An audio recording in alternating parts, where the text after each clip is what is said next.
नंगरिया अभी तक ला एको हरिया नहीं जोती अजगा।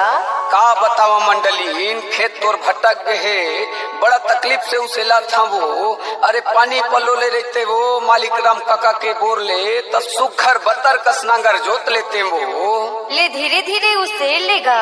अब उसे लुहुचे वो पेट के सवाल है मंडली। चल रे भैया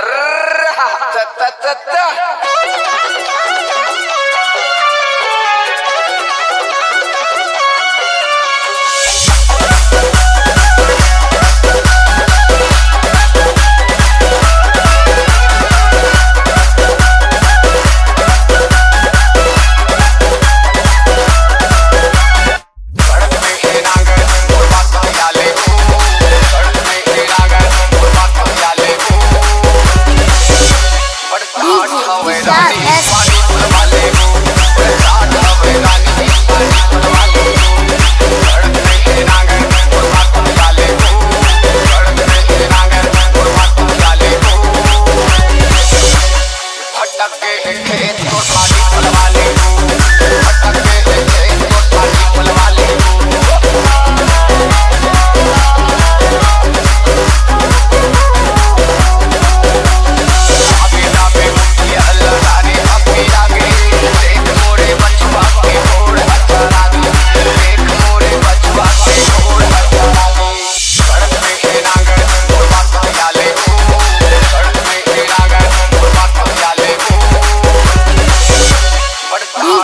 Star S